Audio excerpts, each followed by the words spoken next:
What is up, everybody? Let me just fly through this because we have, it's so dark in my little cave today. No, we're just gonna fly through this. It's a pretty straightforward week. Last week of our series, big idea is this: that the message of Jesus is powerful. So we've been talking about subscribe now, what it looks like to follow Jesus.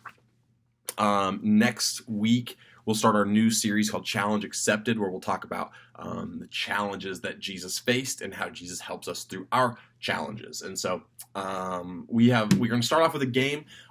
This week, for some reason, the video that we had quit working. So I am already trying to make sure this week's works. And don't worry, this is supposed to be there. Well, it's not supposed to be there, but I know it's there. So we have a video. It's called Spot the Difference. We're going to see two pictures, and there's going to be some differences. And it's actually really, really tough, which is good for our kids, because I think when they're really, really easy, our kids go, it's too easy. So we'll do that. We'll have our worship. We'll have our story, which is about Jesus casting out a demon, or a demon-possessed man. And when Jesus cast the demons out, one of the things he tells them is, like, don't tell anyone who I am.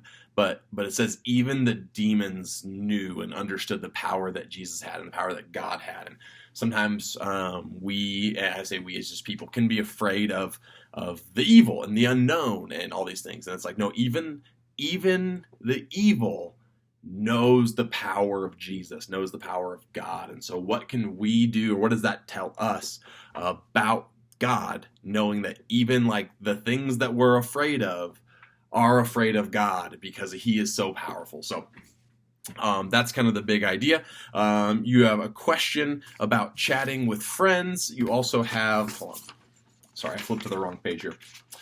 This is when we get into our small groups. So some questions about, hey, what was the last, and let me give you a quick little tip here. What was the last text message or instant message a family member or friend sent you, or what was the last one that got shared with you? So again, a lot of kids, first graders, aren't going to have a device that they get texts on, but then ask the question of, hey, when's the last time someone sent a message? Maybe it was to your mom or dad and they showed it to you, because, like, for example, my mom sends Crosby videos so that he can see her and kind of not forget who she is, but he's 2 and he's not actually getting text messages. So what do you think people were saying about Jesus? What would you do if you were in the crowd and you saw a man instantly change? Has your life changed because of Jesus? In what ways? So those are going to be your opening questions with your group. And then it goes on further to talk about basically how the message of Jesus spread. And we said it's a powerful message. How does that message spread? Who told you about Jesus? How did you come to hear about this the first time? Oh, it was your parents? Who do you think told your parents? Do you know that? You should ask your parents who told you about Jesus. There's this fun little fact. It says the Bible is the most copied, read, and most referenced book in the world. Fun fact, did you know that even if all the Bibles in the world were to completely disappear, we would still be able to piece it back together completely through other books that aren't the Bible? Meaning the Bible is A, historical enough, and B, is important enough to even non-Christian people, that enough has been written down from these stories historically that we could piece together the Bible, which is pretty crazy that it is so important. That message is so powerful. Even people who don't believe it, sorry, dropped my phone. Even people who don't believe in God and don't believe the Bible write about it. And that's mind-blowing to me, that there are like there's a religion, I don't know if you can call it, is atheism a religion? There's a religion based upon the fact of going like, I know for a fact there's no God. And in order to do that, guess what you have to do? You have to read about God to prove that it's not real. And it's like, okay, so even if you're trying to disprove it, like, you have to know about it, which is hilarious to me. So anyway, that's that.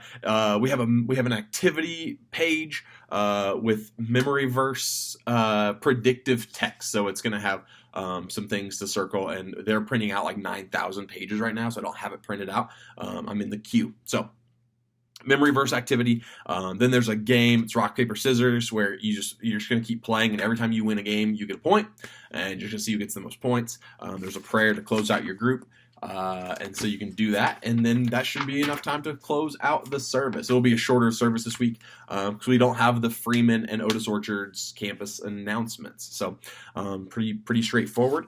Something else to throw out next week, which is February 4th and 7th, will be our first week that our 4th and 5th graders will move up and our kindergartners will move in. And so you'll have kindergarten, 1st, 2nd, 3rd, and then 4th and 5th. So you're going to be getting some information, just some updates on some stuff from me about that. We'll send out a parent communication piece on that this week. It's on my desktop already. I've already written it. So have a great day. Have a great week. If you have any questions, let me know, and I'll see you guys very, very soon. Peace out.